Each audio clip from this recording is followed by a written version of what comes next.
Hey Pokemon fans, and welcome to today's Pokemon Fact of the Day. It's by far the #1 most requested video I've gotten of all time. It's finally here. Please enjoy Lavender Town. I've been making Pokemon Fact of the Day videos for over a year now, and by far, the #1 thing that people have requested in a video is all things Lavender Town. Personally, it's not a subject I'm crazy about, but you guys are so persistent and so supportive that I definitely owe it to you. Lavender Town, in the original Pokemon games, is far creepier and darker than anything else found in the game. While the entirety of Pokemon is all about colorful battles where the loser's Pokemon faint, Lavender Town is all about death, possession, and mourning. The main plot of the town revolves around the restless soul of a Marowak spirit.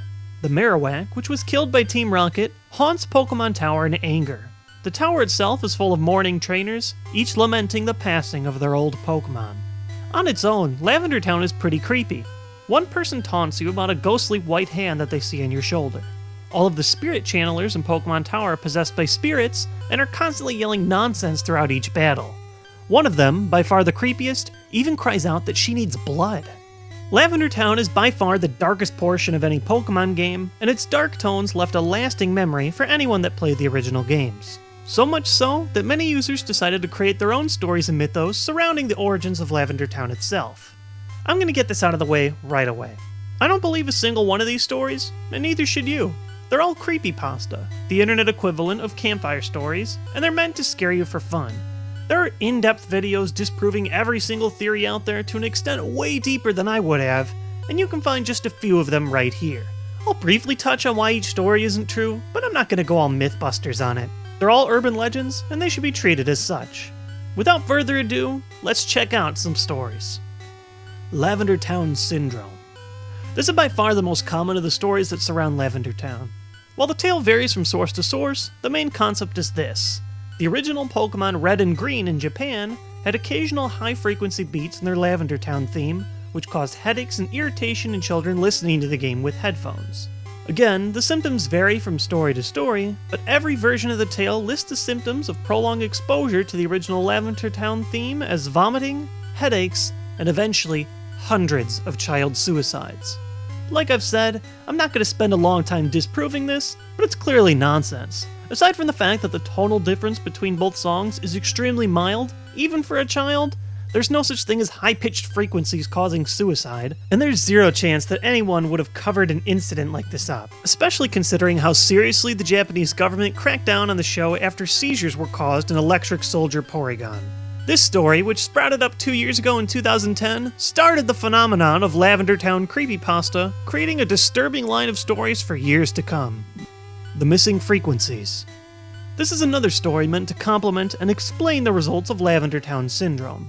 The idea surfaced from a YouTube video posted about 2 years ago where the user Introll claimed that when you run the original Lavender Town theme into a spectrogram, the resulting image reveals the Pokemon Ghost sprite along with the unknown letters saying "Leave Now."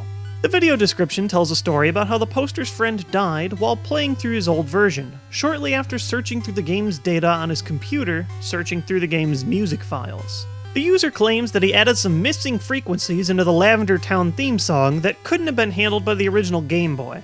But again, this story's garbage. With the right audio tools, it's easy to convert any image into a song's data for music as a spectrogram to hear. Aphex Twin did it back over a decade ago in his song Windlicker.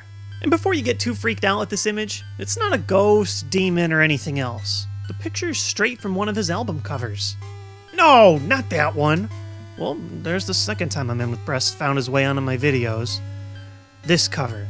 With the right equipment, you can add anything you want into a song, even a ghost sprite and some unknown letters. White Hand Theory and Buried Alive. These are two very similar theories that popped up around the same time. The first is the story of a sprite originally in the Pokemon games. The sprite, titled Whitehand.gif, was supposed to be coded into the 3rd floor of Lavender Town. It had 2 attacks, Fist and Brutal, and supposedly had adverse effects on whoever saw the white hand. I'm not even going to bother with this one. The Game Boy couldn't read GIF images, and the creation of White Hand is just a fan creation based on that line of dialogue from the game that I talked about earlier. Buried Alive was in theory the original boss to Lavender Town instead of Marowak, who carried 2 white hands, Gengar, and Muck. I'm trapped, and I'm lonely. So very lonely. Won't you join me? Is his supposed dialogue. After defeating Buried Alive, the game would freeze, or under rare circumstances, the character would see Buried Alive say, "Finally, fresh meat," alongside an image of the player's character being eaten. I'm not going to entertain this one, but just imagine the conversation that went on between Pokemon's game designers. "Hey Satoshi, how's Pokemon development going?" "Oh good, I guess, just one minor problem." "Oh no, what's wrong?" "The game keeps freezing after the player beats the living corpse character." You know, Buried Alive. We were able to program an ending where the main character gets eaten alive by him, but the game always freezes no matter what. That doesn't sound good. How about we make the boss a Marowak instead? Yeah. You know what? I think Marowak sounds pretty good. Creepy Black. This story talks about not anything related to Lavender Town specifically, but it's often grouped with the same tales. Once upon a time, a Pokemon fan bought a bootlegged version of Pokemon Red at a flea market. And instead of choosing one of your normal starters, you had the option to choose the Ghost Sprite from Lavender Town before you get the Silph Scope. Your Ghost had a special ability called Curse, which allowed you to remove Pokemon and even trainers from the game entirely. After beating the Elite Four, a very easy task considering your one-hit KO Curse ability, you're met with the graves of every trainer and Pokemon you killed. In Lavender Town, of course. Your trainer falls into a battle with Ghost, who finally uses Curse on you, kills you, and erases your save data. It's a real shame the poster of the story said he lost his cartridge after moving. You get the drift. There's no way this version is real in the way that the story claims it was. It is, however, completely available as a ROM hack at a variety of websites. It looks like real or not, the black version has been so circulated that it inspired people to bring it to life. Creepy, but kind of interesting. And lastly, Gary's Raticate. This is the only major theory from Lavender Town that isn't based on any kinds of false evidence or trickery, and that's why I actually kinda like it. Here's how the story goes. When you talk to Gary, or your rival, in Lavender Town, he questions why you'd even be at Pokemon Tower in the first place if none of your Pokemon were dead. This line of questioning seems to imply that Gary, unlike you, is at the tower to pay respects to a dead Pokemon of his own. Coincidentally, this is also the first battle where Gary no longer uses his Raticate, last seen in a fight with him aboard the SS Anne. Putting 2 and 2 together, many fans like to speculate that it was in fact you who killed Gary's Raticate, because he was unable to find a Pokemon Center aboard the ship. Now, I'm not going to bother trying to prove whether or not this one is true, because it's entirely fan theory. These kinds of stories are the most fun because they're based off the game's real source material, and are left up to the fan community to dispute whether or not they're real. As far as I see it, until Game Freak confirms one way or another that it's true or false, fan theory is fair game for some fun stories. Even though this segment is called Pokemon Fact of the Day, there are plenty of fun theories that I'd love to talk about in the future. Until then, just think.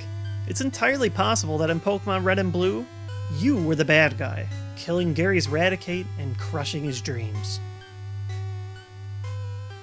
So, like I've said, I don't particularly buy into any of these theories because I know they're all fiction. I'm sure there's one thing we can all agree on.